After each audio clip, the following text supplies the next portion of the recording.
Hello friends, Manjusha cooking and ব্লগে আপনাদের সবাইকে স্বাগত। বন্ধুরা, আজ আমি আপনাদের সঙ্গে শেয়ার করব একটা মাছের রেসিপি। তা হলো আলু ফুলকপি দিয়ে ভেটকি মাছের ডালনা বা কালিয়া। এটা খুব সহজ সরল একটা রেসিপি, খেতেও কিন্তু দারুণ লাগে। তো চলুন শুরু করি। এখানে আমি কড়াইতে নিয়ে নিচ্ছি কিছুটা সর্ষের তেল। সর্ষের তেলে আমি রান্নাটা করব। এবার বড় বড় করে কেটে রাখা একটা আলু আমি ভেজে নিচ্ছি। এই রেসিপিতে আলু দিলেই কিন্তু ভালো লাগে। তো আলুটা আমি লাল লাল করে ভেজে নেব। দেখুন লাল লাল করে ভেজে নিয়েছি। এটা আবার আমি তেল থেকে তুলে নিচ্ছি। আমি এখানে নিয়েছি ভেটকি মাছের পেটি। বেশ ভালো পেটি পাচ্ছিলাম বাজারে, তাই ভাবলাম একটু নিয়ে নিই।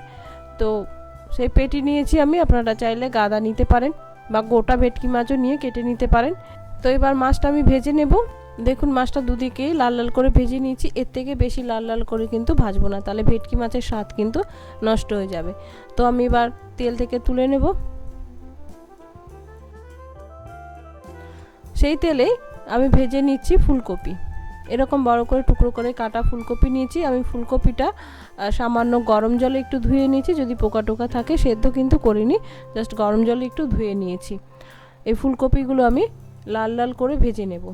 ফুলকপি যদি লাল লাল করে ভাজা হয় তাহলে কিন্তু খেতে ভালো লাগে, আর ঝোলে ভেঙেও যায় না, সেদ্ধ বেশি হয়ে গলে যায় না, বেশ সুন্দর লাগে খেতে।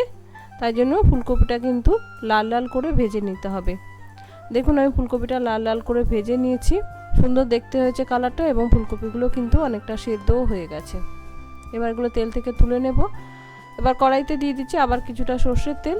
এবার দিয়ে দিলাম গোটা জিরে, একটা কাঁচা লঙ্কা আর একটা তেজপাতা। এখানে আমি একটা পেঁয়াজ গ্রেট করে নিয়েছি, সেটা দিলাম। আপনারা চাইলে বেটে দিতে পারেন, তবে কুচিয়ে দেবে না। কুচিয়ে দিলে কি ঝোলটা বেশি টেল হয়ে যাবে, ভালো লাগবে না। বেটে বা গ্রেট করে দিলে ভালো হবে। এই পেঁয়াজটা আমি একটু লাল লাল করে ভেজে নেব। আমি এখানে অল্পই পেঁয়াজ দিয়েছি, চাইলে আপনারা আরও পেঁয়াজ দিতে পারেন। আপনারা যেভাবে পরিমাণে করবেন সেই পরিমাণে পেঁয়াজ দিয়ে নেবেন। দেখুন পেঁয়াজটা লাল লাল করে ভাজা হয়ে গেছে। এবার আমি একটা টমেটো এখানে গ্রেট করে রেখেছিলাম, সেটা দিয়ে দিলাম। দিয়ে দিচ্ছি হাফ টিস্পুন আদা বাটা, 1 টিস্পুন জিরে বাটা। জিরে এবং ধনে একসঙ্গে আমি বেটে নিয়েছি, আপনারা চাইলে গুঁড়ো দিতে পারেন। এবার এই কাঁচা মশলাটা আমি একটু ভেজে নেব, কাঁচা গন্ধ যাওয়া পর্যন্ত। দেখুন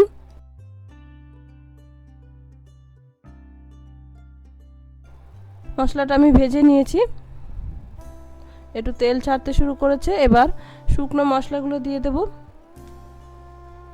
দিয়ে দিচ্ছি স্বাদ মতো হলুদ, নুন।